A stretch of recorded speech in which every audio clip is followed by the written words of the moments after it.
So hopefully this will be the last time we do a video on this topic. I posted a video the other day on how the Pentagon was doubling down on its claims that they made the right decision by droning this family in Afghanistan. They thought this aid worker, he turns out to be an aid worker, was loading up his cars with explosives, and a drone Hellfire missile took him out along with his entire family, 7 children, killed by this drone strike. And the Pentagon was claiming that the drone strike was legit. The Pentagon spokesman Kirby, this guy came out and he says, no, it's still legit, and we stand by the decision to drone this guy, and that our intelligence was on the up and up. Well, lo and behold, a day later, after Kirby was coming out and doubling down, and the Pentagon was doubling down on this, you have now the admission that they did indeed kill a family of 10. And all of this was prompted, by the way, because the New York Times decided to push the story out that the Pentagon and the Biden White House was lying. If the New York Times had not pushed this story out, then none of this would have happened. But the New York Times did a good job reporting. Why they did a good job reporting to bury Biden, to expose Biden and Milley's lies and the Pentagon's lies, we'll find out soon enough why the New York Times did this. Because the New York Times could have easily not reported on this and buried this like they do so many other Biden stories. But for some reason, they wanted to push this out, and they wanted to expose Biden, the Biden White House, Milley, the Pentagon, for the liars that they were and that they are. And RT and Al Jazeera, they had reported on this a week ago before the New York Times got to it. Anyway, we now finally have the Pentagon coming out and admitting that, yes, they committed a war crime. Though they don't say it's a war crime, they just come out and they say, oopsie, we're sorry. Less than 1 week after the New York Times presented comprehensive evidence that the Biden administration murdered an entire family of civilians in an August 29 drone strike in Kabul, the Pentagon is apologizing. And 7 children were murdered in that drone strike. Here's a quote from the CENTCOM commander, General Kenneth McKenzie. "It was a mistake, and I offer my sincere apology." That's it. I offer my sincere apology. That's what he said. I'll play the video for you guys.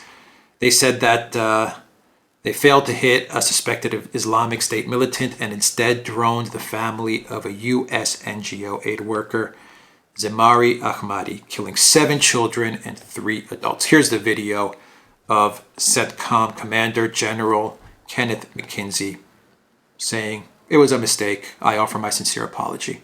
Moreover, we now assess that it is unlikely that the vehicle and those who died were associated with ISIS-K or were a direct threat to U.S. forces.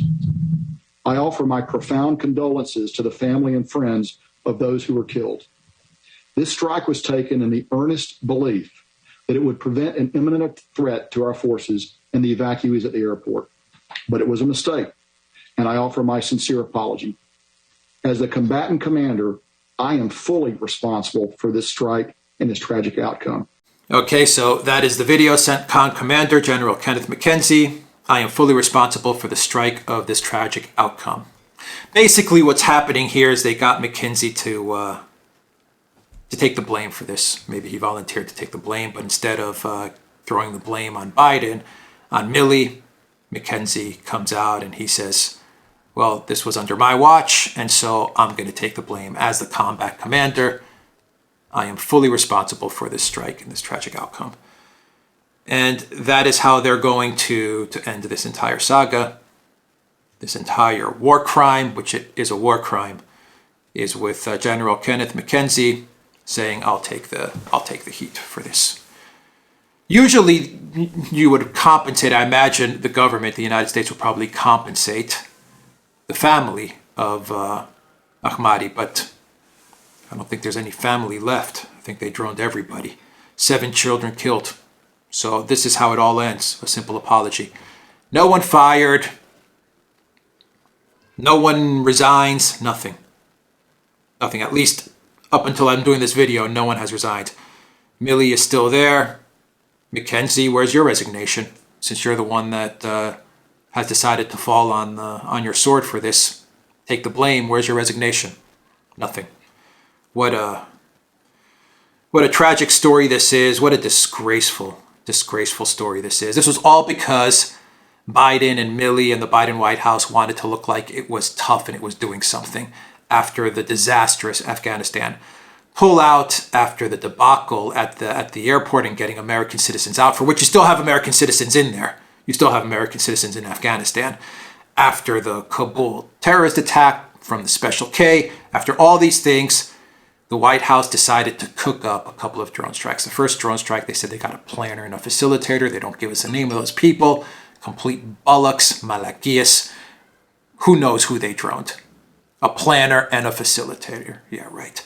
And then the second drone strike, they lied about it for weeks. They said they got Special K guys. They said it was a car full of explosives. No, they got a family. Jack Posobiec, Biden and Milley claimed this was an ISIS attack in the making. They were filling water bottles, and the entire family was murdered so Joe Biden could get a headline. Here's a country where you do have government officials resigning over the debacle in Afghanistan, and that is the Netherlands. The Dutch foreign minister quits after the parliament votes to censor her oversight of chaotic Afghanistan evacuation. This is coming from RT. Sigrid Kaag, foreign minister, is stepping down from her post after the country's parliament censured her and the Dutch defense minister over a chaotic Kabul evacuation that left many behind. An update to the story is that the defense minister has also stepped down. Now, you may remember Sigrid Kaag during the elections that took place around 6 months ago.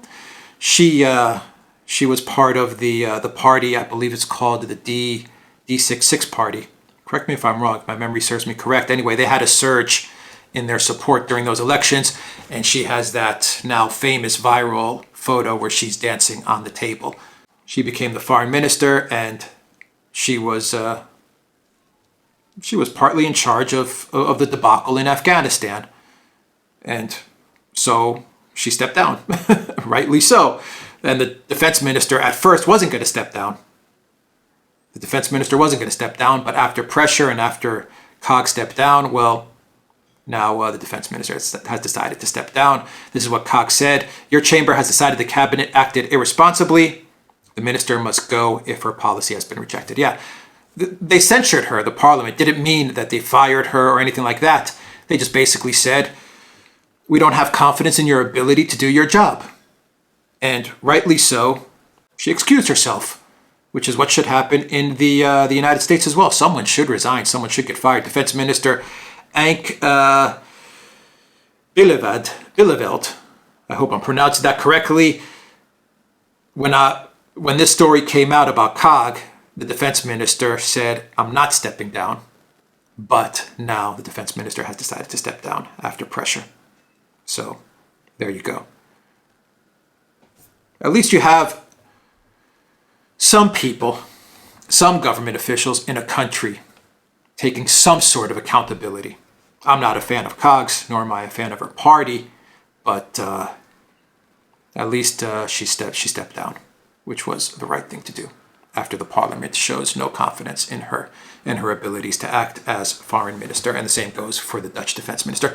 Anyway, that is the video, guys. Go to the Duran.locals.com, the Duran shop, pick up a t-shirt, 10% off when you use the code REALNEWS. Look for all of our videos on Super U, Rumble, BitChute, and ODYSEE. You'll find my videos, Alexander's videos, and the Duran's videos on those new media platforms. Take care.